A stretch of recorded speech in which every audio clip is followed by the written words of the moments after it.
ఎందరో త్యాగమూర్తుల త్యాగఫలం ఆంధ్ర రాష్ట్రం. నేడు ఆంధ్రప్రదేశ్లో ప్రజలు సుఖ సంతోషాలుగా ఉన్నారా?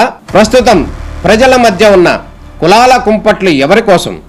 చంద్రయాన్ రాకెట్ యుగంలో కూడా వర్ణ విభేదాలు దేనికి సంకేతాలు? రాజకీయ పార్టీల నేతలు ఏం చెప్తున్నారు? నేటి కాలంలో ప్రపంచాన్ని శాసించే మన యువత మేధాశక్తి ఏం కోరుకుంటుంది? తెలుసుకోవాలంటే ఆంధ్ర యువగలం. ప్రజల మాటే మా నోట. సంచలనాలకు కేంద్ర బిందువు అయినటువంటి త్రిబుల్-ఆర్ రఘురామకృష్ణరాజు తాజాగా లాయర్ అవతారం ఎత్తారు. జరిగినటువంటి అంశానికి సంబంధించి తన వాదన తనే వినిపించినటువంటి పరిస్థితి కనపడుతుంది. ఈ నేపథ్యంలో రఘురామకృష్ణ గారు, ఏంటి సార్ ఈరోజు మీరే లాయర్గా మారారు, ఏం వాదించారు, దేనికోసం? మా లాయర్లు ఉన్నారు, అంటే ప్రభుత్వ మున్సిపల్ శాఖ శిరీష గారు, అలాగే మన రెవెన్యూ శాఖ దిలీప్ గారు, వారు ఉన్నారు. నేను కూడా, ఎందుకంటే వాళ్ళకి ఇమ్మీడియట్ గా ఇన్ఫర్మేషన్ అప్పటికప్పుడు లంచ్ మోషన్ మూవ్ చేశారు. సడన్ గా 12 గంటలకు తెలిసింది. సో నాకు అప్పటికప్పుడు తెలియజేస్తే నేను అనుకోకుండా ఇక్కడే ఉంటాం. ఇమ్మీడియట్ గా కాగితాలన్నీ తీసుకుని పిటిషన్ చదివాను.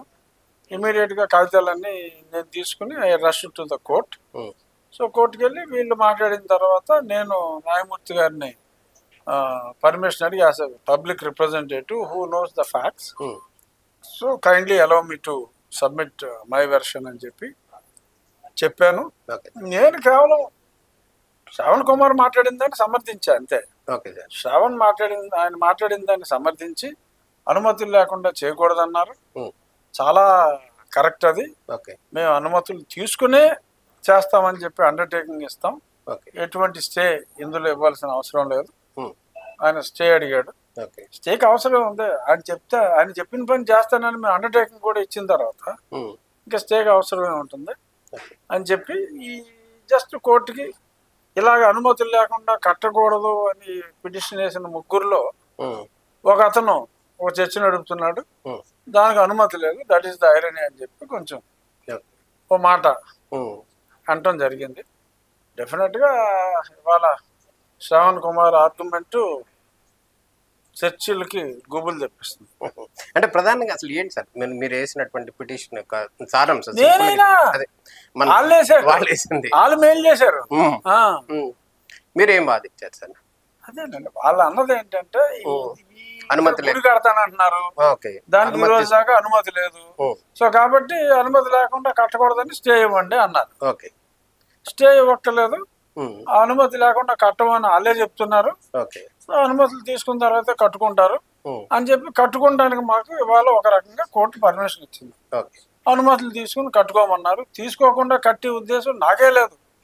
ఎందుకంటే నేను చాలా స్పష్టంగా 10 రోజుల నుంచి ఏమంటున్నాను, కలెక్టర్ గారు అనుమతి తీసుకోకుండా చర్చలు రన్ చేయడానికి వీల్లేదని నేనే అంటూ ఆ రూల్ నేను ఎలా వైలేట్ చేస్తాను? చిన్న లాజిక్ మిస్ అయ్యారు. అంటే ఇదే అంశం రాష్ట్ర వ్యాప్తంగా కూడా వస్తుందంటారు, వర్తిస్తుందా దాని ప్రకారం? అదే కదా, అంటే అనుమతి లేకుండా రాష్ట్ర వ్యాప్తంగా అనాథరైజ్డ్ గా జరిగేటటువంటి చర్చలు కూడా తీసుకోవాల్సిన బాధ్యత ప్రభుత్వం మీద ఉంది.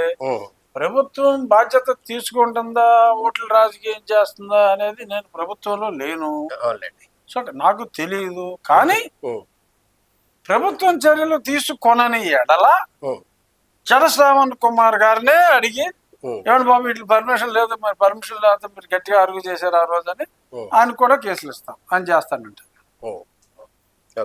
ఓవరాల్ గా మళ్ళీ రామాలయానికి సమస్యకి పరిష్కారం దొరికిందని అనుకోవచ్చు మనం? దొరికింది, 7 నెలల్లో ఓపెన్ చేస్తాం. శంకుస్థాపన కాదు, ఓపెన్ చేస్తాం.